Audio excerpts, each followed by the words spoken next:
प्रीतमला मी आठवते, तू आठवतेस, आपण सगळे आठवतोय, फक्त त्याचं लग्न आठवत नाहीये अंजली बरोबरचं। याचा अर्थ काय होतो ताई? ताई हीच योग्य वेळ आहे। अंजलीनं या पेपर्सवरती सह्या कराव्यात आणि प्रीतमचं आणि तिचं नातं कायमचं संपवून टाकावं। मग त्यासाठी मला कुणीही कितीही दोष दिला, किती वाईट ठरवलं तरी मला काहीही फरक पडत नाही। मधुरा, तुझं चित्त थाऱ्यावर आहे का? अगं, अंजलीची निवड तूच केली होतीस ना? तीच माझी योग्य सून आहे असं म्हणाली होतीस ना? आणि तिच्या करता तू निकिताला बाजूला केलं होतंस आणि आता त्याचा सुखाने चाललेला संसार मोडतीयेस। अगं, आई आहेस ना त्याची? हो, आई आहे, म्हणूनच त्याच्या काळजीपोटी हे सगळं करतेय मी। आणि तुझ्या सुनेची तुला काळजी नाहीये? अगं, ती सुद्धा कुणाची तरी मुलगीच आहे ना? आणि कुठल्या तरी गुरुजींनी सांगितलं म्हणून लगेच एवढ्या टोकाची भूमिका घेतेस तू? असा कुणावरही आंधळा विश्वास। गुरुजी, आत या।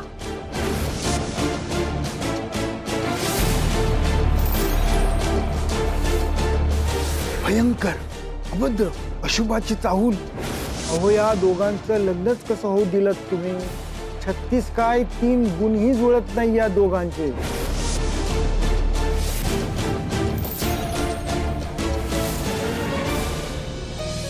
प्रीतम, आपल्या नशिबात नक्की काय आहे?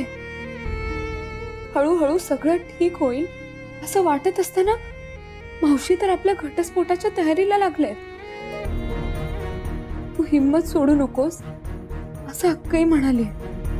ती प्रयत्नही करते, तिला यश मिळावं एवढीच एक आशा आहे आता। पुन्हा सगळं पहिल्यासारखं व्हावं एवढीच एक प्रार्थना आहे देवाकडे।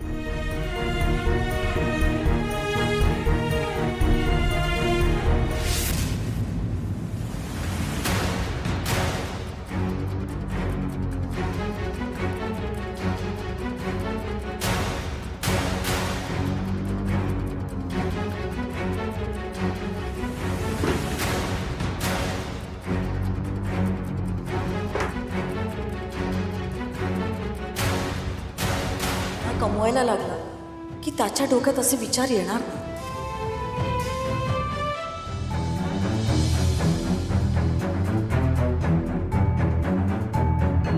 मधुराताई, तुम्ही काय चालू होतं तुम्हा दोघींचं? कुठे काय? काय नाही, आम्ही आपल्या सहजच गप्पा मारत बसलो होतो निवांत। असंच निवांत गप्पा मारत बसण्यासाठी इथे ठेवून घेतलेलं नाहीये तुम्हाला। घरातली कामं करा जरा। बघा घरात केवढी धूळ झालीये। उद्या सगळं घर साफ करून घ्या, परवा दिवशी किचन साफ करून घ्या। हो, करते, सगळं व्यवस्थित करते, सगळं साफ सूफ करते। मला असं वाटलं त्यांनी सगळं ऐकलं काय आपलं? संपलोच असतो आपण। ते आपल्याला गुलाम असल्यासारखं का वागवतात ग? तुला असं वाटतंय त्या तुला पैसे देतील? नाही देणार। आता काहीतरी करावं लागेल ना। प्रीतमला घोळात घेऊन पैसे काढावे लागतील।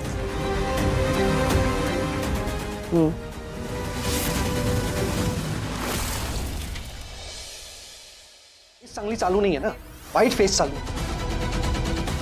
पण एक गोष्ट लक्षात ठेव का, ज्या दिवशी फेस बदलेल ना, सगळं चांगलं होईल ना माझ्यासोबत, तेव्हा मी तुला दाखवून देईन मी कोण आहे, आणि तेव्हा तू माझी बरोबरी अजिबात करू शकणार नाही, लक्षात ठेव।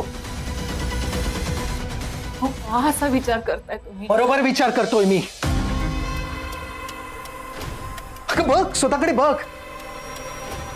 काव्या, तू मला शोभणारी कधीच नव्हती, तू असूच शकत नाही मला शोभणारी।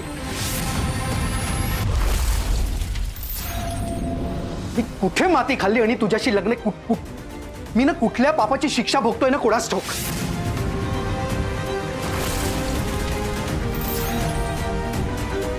ऐक ना तू नकोयस मला.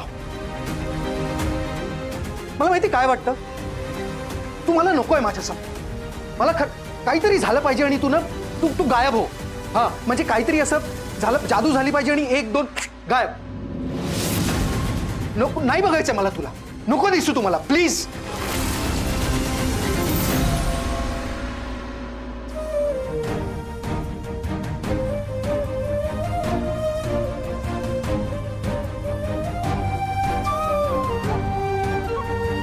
म्हणूनच तुझ्या चुकीच्या वागण्याचा तिला त्रास होतो रे.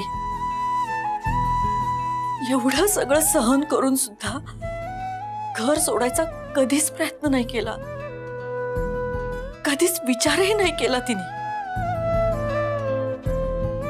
यातच सगळं आलं. विशू, तू सुद्धा मनातले पूर्वग्रह सोड, नव्याने सुरुवात कर.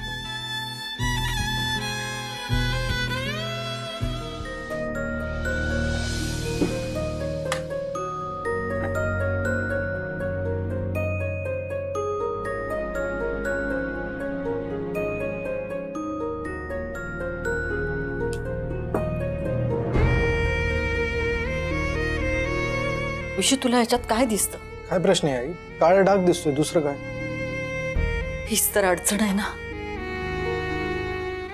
तुला हा पांढरा कागद न दिसता फक्त त्याच्यावरचा काळा डाग दिसतोय विशू.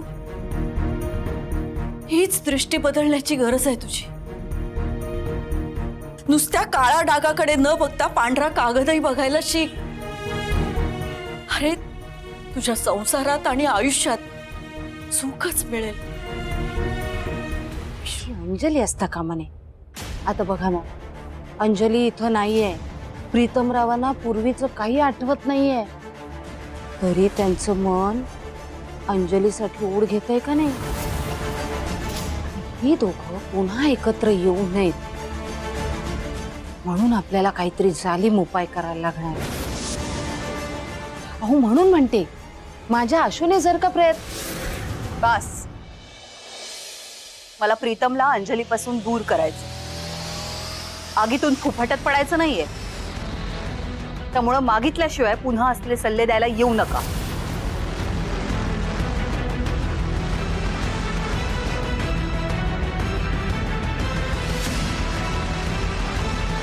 आता निखारे पदरात घेतलेच आहे,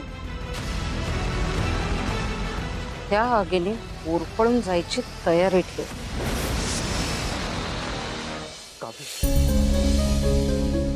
माझी काव्य मला परत भेटली नाही ना.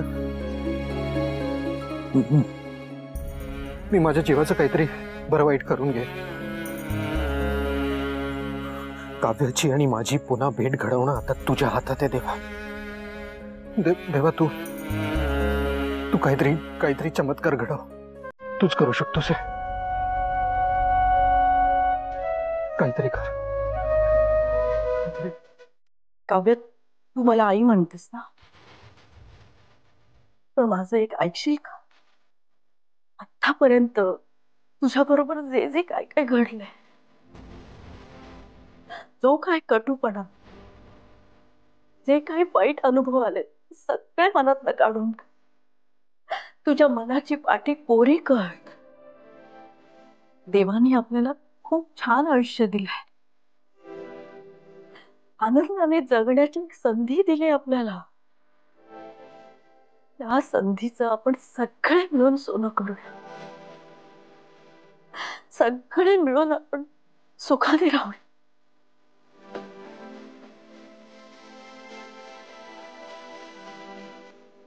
चल पण, येऊन घ्या.